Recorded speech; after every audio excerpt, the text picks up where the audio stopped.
आज हम एक नए और अनूठे विषय पर चर्चा करने जा रहे हैं। पिछले कुछ दिनों से के तस्वीर को लेकर हरियाणा में काफी चर्चा छिड़ी हुई है। हर गली नुक्कड़ पर इसी को लेकर बहस चल रही है।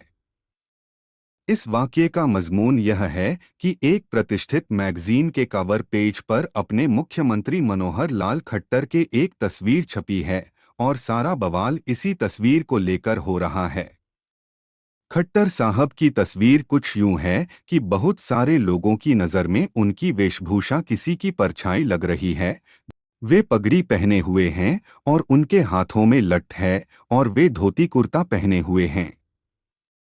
हम सब हरियाणा वासी समझते हैं हरियाणे में लठ का मतलब क्या होता है और एक साथ पगड़ी और लठ किसकी पहचान रही है। मनोहर लाल के मीडिया सलाहकार राजीव जेटली को और पूछा कि खट्टर साहब की इस लठ का मतलब क्या है।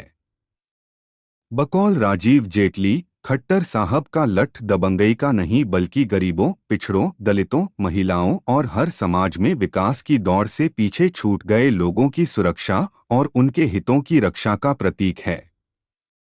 यह लठ निर्बाध गति से विकास को घर घर पहुंचाने का प्रतीक है।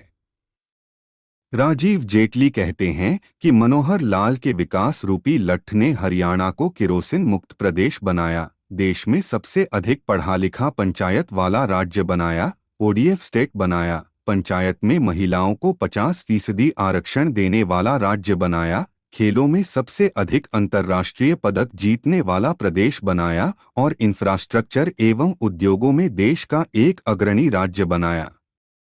हरियाणा के मुख्यमंत्री मनोहर लाल का एक फोटो वायरल हो रहा है, हाथ में लठ है, सर में पगड़ी है, क्या कहेंगे? हरियाणा की शान है लठ और पगड़ी, वो मनोहर लाल जी के साथ है। और हरियाणा एक तरह से हर प्रकार से नौकरियां हो, बुढ़ापा पेंशन हो या ऑनलाइन पॉलिसी हो, पोर्टल पर लाकर दलाली खत्म करी हो, बहुत सारे काम इस प्रदेश के मुख्यमंत्री ने किए हैं। अभी तक हमने बात की थी नेताओं से, लेकिन हम आम लोगों से बात करेंगे कि मनोहर सरकार के बारे में क्या कहना है और हाथ में लठ है और सर पर पगड़ी है, उसके बारे में क्या राय रखते हैं। सबसे पहले बात करें, सामाजिक कार्यकर्ता है, कई संस्थाओं से जुड़े हुए हैं, कोरोना काल में जमकर काम किया था। आइए बात करते हैं गुरमानी जी, मनोहर सरकार की आप उपलब्धियों के बारे में बताइए और ये बताइए हाथ में उनके लठ है और सर पर पगड़ी है, क्या कहना चाहेंगे? देखो, हाथ में लठ और सिर पे पगड़ी हमारे पहले तो हरियाणा की निशानी है। हाथ में लठ और सिर पे पगड़ी, पगड़ी का मतलब है कि हमारे हरियाणा की चौधर उनके पास है और लठ ये है कि सुरक्षा पूरे हरियाणा की उनके हाथ में है। क्या क्या उपलब्धियां मानकर चलते कि मनोहर सरकार ने की है? देखो, मनोहर सरकार का मैं सबसे पहले करूं कि बीजेपी के उससे देखा जाए तो बहुत अच्छे काम करे हैं। उन्होंने सबसे पहले फैमिली आईडी बनाई है।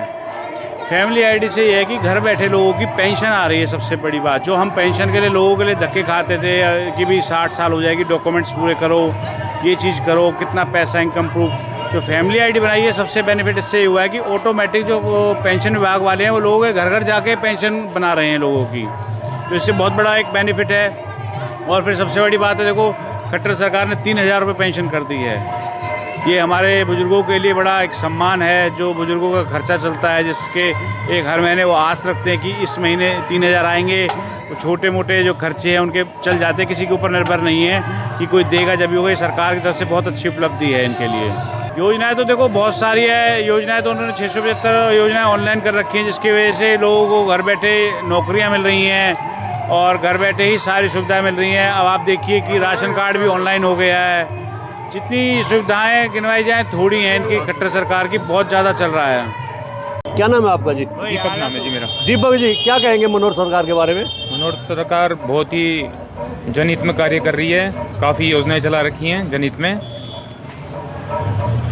काफ़ी योजनाएं चला रखी हैं। अंत्योदय योजना है, पेंशन योजना है, स्वास्थ्य बीमा योजना, आयुष्मान योजना, काफ़ी योजनाएं हैं सरकार की जो इस टाइम चल रही हैं। और पेंशन भी सुनने में आया है 1 जनवरी से 2024 से पेंशन भी शायद 3000 रुपये हो रही है बुजुर्गों की और विधवाओं की। क्या लगता है कि मनोहर सरकार अगली बार हैट्रिक मारेगी? हैट्रिक मारेगी, तीसरी बार रिपीट करेगी। आज की योजना देख के सरकार की जनहित में जो कार्य कर रही है, तीसरी बार 101% सरकार बनेगी। एक फोटो वायरल हो रहा है सीएम साहब का कि हाथ में लठ है और सर पर पगड़ी है, सफ़ेद झलक रहे हैं। वो विरोधियों को दिखाना चाह रहे हैं कि वो भी लठ रखते हैं, वो भी कम नहीं है किसी से। तीसरी बार सरकार बनाने के लिए हाथ में लठ भी चाहिए। क्या नाम है सर आपका? दिनेश कौशिक। कौशिक जी, हाथ में लठ और सर पर पगड़ी मुख्यमंत्री मनोहर लाल की क्या छवि बनती है आपके? देखिए, जो हाथ में लठ और सिर में पगड़ी है, मुझे लगता है चौधरी देवीलाल जी, जो किसानों के मसीहा माने जाते हैं और हैं भी, उन्हीं के माफिक मनोहर लाल खट्टर जी, जो हमारे प्रदेश के मुख्यमंत्री हैं, उन्हीं के माफिक उन्होंने काम किया है। और मुझे लगता है कि जनता उन्हें उसी रूप में देख रही है। ताऊ मनोहर लाल खट्टर कह देंगे तो कोई इसमें अतिशोक्ति नहीं होगी। अच्छा कौशिक जी, मनोहर सरकार की कौन कौन सी उपलब्धियां हैं जिनके बारे में आप परिचित हैं? मनोहर लाल खट्टर जी जो हमारे प्रदेश के मुख्यमंत्री हैं, एक नहीं उनकी बहुत उपलब्धियां हैं। देखो, सबसे बड़ा काम उन्होंने आज तक कांग्रेस सरकार ने जो बीपीएल पब्लिक को दिए थे, गांव गैल 20-20 बीपीएल परिवार थे और आज 100-100 बीपीएल परिवार है। ठीक है जी। फैमिली आईडी की बात हो और पलवल में बहुत बड़ी बड़ी योजनाएं, सबसे बड़ी जो उपलब्धि है वो विश्वकर्मा यूनिवर्सिटी के रूप में दी है। और सबसे जो ज़्यादा शोर है वो पारदर्शी तरीके से जो मनोहर लाल जी ने नौकरी दी है उनका जो है लाभ मिलेगा। और मनोहर लाल खट्टर जी, मुझे लगता है तीसरी बार भी फिर एक बार प्रदेश के मुख्यमंत्री बनेंगे। ये थे हमारे बीच में सामाजिक लोग जिन्होंने हाथ में लठ और सर पर पगड़ी मनोहर लाल जी की छवि को लेकर अपनी अपनी राय दी है। साइड में जो आप देख रहे हैं यूट्यूब चैनल, फेसबुक पे, इंस्टाग्राम, ट्विटर हैंडल, इसको आप लाइक करें, फॉलो करें, कमेंट बॉक्स में जाके एक प्रतिक्रिया दें, इस लिंक को ज़्यादा से ज़्यादा शेयर भी कर दीजिए। धन्यवाद। जय हिंद, जय भारत।